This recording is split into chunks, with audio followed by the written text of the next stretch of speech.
So there are 6 main causes of hairline thinning. Your hairline actually thins because your hormones are affecting your hair growth cycle. Inflammation damages hair follicles and prevents healthy growth. Finasteride is a prescription medication. Your goal is to focus on stress management, adequate sleep, and proper nutrition. Viviscal or Nutrafol are great comprehensive options. Your hairline is thinning and you've tried everything. Special shampoos, scalp massages, expensive supplements. Nothing's working because you're treating the wrong cause. Hi everyone, I'm Dr. Weinstein. I'm a board-certified dermatologist, and today I'm breaking down the real reasons your hairline is thinning and the treatments that actually regrow hair. No more guessing, no more wasting money on products that don't work. I treat hair loss every single day in my practice. Most patients come in after trying 10 different products they saw on social media, wondering why nothing worked. Here's the problem. They never identified the actual cause of their hair loss. So there are 6 main causes of hairline thinning, and each one requires a different treatment approach. I'm going to show you how to identify your cause and match it to the right treatment so you stop wasting your time and money. We're covering the 6 causes of hairline thinning, how to identify which one you have, and the specific treatments that work for each cause. So let's dive in. Here are the 6 causes of hairline thinning. Cause number 1 is androgenetic alopecia. So this is also known as male or female pattern hair loss. This is a genetic form of hair loss, and in women you'll see widening of the center part and thinning at the crown, but the frontal hairline usually stays intact. But in men, you'll get the classic receding of the hairline and crown thinning. Cause number 2 can be something called traction alopecia. This is from tight hairstyles, ponytails, braids, extensions, headbands. You'll see thinning right at the hairline where the tension is the greatest. This is actually completely reversible if caught early. But if diagnosed late, it can actually cause some scarring. Cause number 3 is called telogen effluvium. This is stress-related shedding that happens 3 to 6 months after a major stressor like surgery, illness, childbirth, extreme dieting, even dieting pills. You'll notice all over thinning, including the hairline. Cause number 4, hormonal changes. So yes, things like thyroid issues, PCOS, menopause, postpartum hair loss.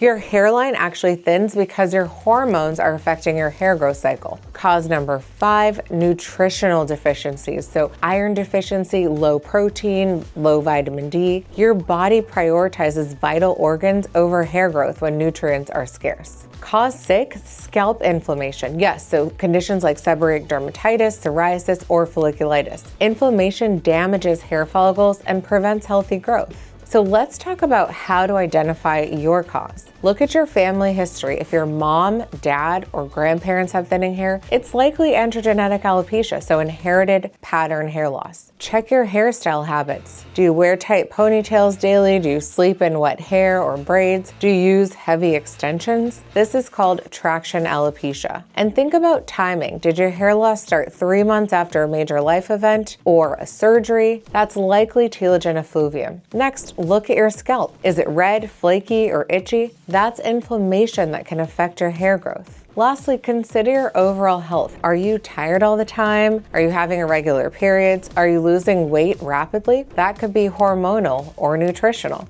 So what treatments actually work? Well, it's definitely diagnosis specific, but there's some overlap. So for androgenetic alopecia or inherited pattern hair loss, minoxidil 5% foam can be super effective. You apply it twice a day to the affected areas. It's FDA approved and clinically proven. I personally recommend Rogaine 5% foam for men and women alike, and you use it once daily at bedtime. Another medication that can be helpful is called finasteride, or you might have heard of it as Propecia. Finasteride is a prescription medication that actually blocks DHT. Women, on the other hand, can use spironolactone if hormones are involved. Oftentimes in women, we use a medication called dutasteride or spironolactone if there's some thought that the hormones are involved. Now, low-level laser therapy can also be super effective, so there are devices like the Hair Max laser comb and the iRestore hair cap that help to stimulate follicles and also reduce inflammation. For traction alopecia, of course, stop the damaging hairstyles immediately. So switch to loose styles and silk scrunchies and give your hairline a break. Just go natural. I know it's easier said than done, but it's really worth it in order to maintain your hairline. In this case, minoxidil can also help speed recovery, but the most important thing is to eliminate the cause. Now let's talk about telogen effluvium a little bit. So this usually resolves on its own once the stressor is removed. It can take about 6 to 9 months, but really your goal is to focus on stress management, adequate sleep, and proper nutrition. Hair growth supplements with biotin, iron, vitamin D, and other key nutrients can help support recovery.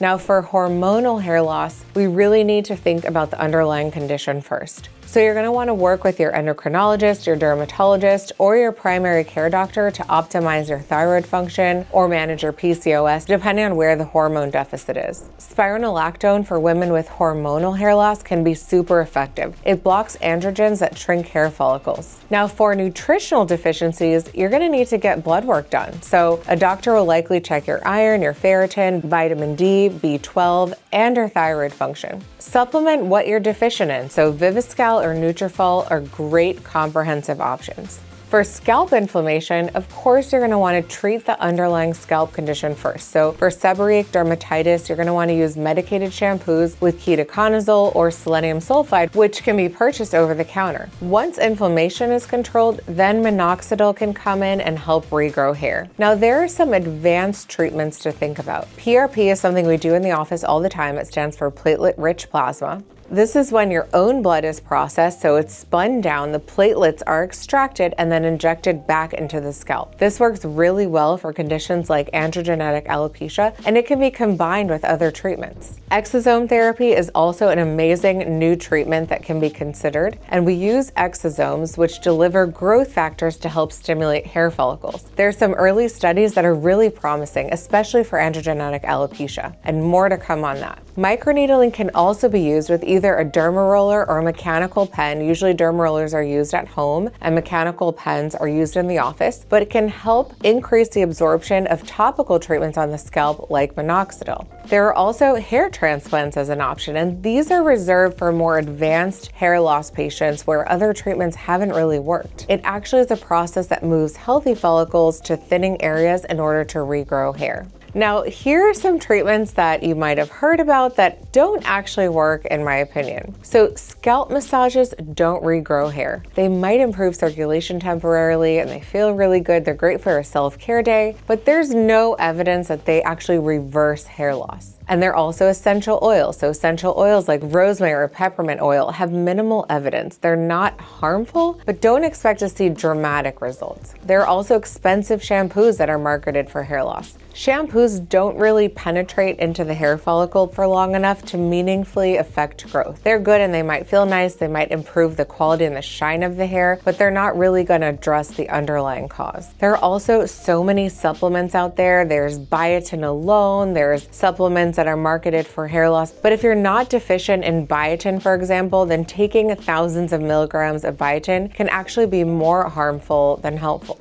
Stick to those hair loss vitamins that are specifically formulated for hair loss, like Nutrafol, which provides appropriate amounts of nutrients that you might be deficient in and sort of boosts your immune system and reduces your stress levels. All in all, the key to fixing hairline thinning is identifying the cause first, then matching it to the right treatment. Don't waste your time and money on generic solutions that don't address your specific type of hair loss. Start with the basics, identify the cause, try the appropriate first-line treatment, and many of them are over the counter, and be patient. And of course, don't stress about it because stress can cause more hair loss. It's really important to be patient. Hair growth can take about 3 to 6 or even 6 to 9 months to see results. So if you're not sure what's causing your hair loss, don't stress about it. See a board-certified dermatologist. We can do the proper evaluation and get you on the right treatment plan. What type of hairline thinning do you think you have? Let me know in the comments and I'll help you figure out the best treatment approach. And don't forget to subscribe for more evidence-based hair and skin advice.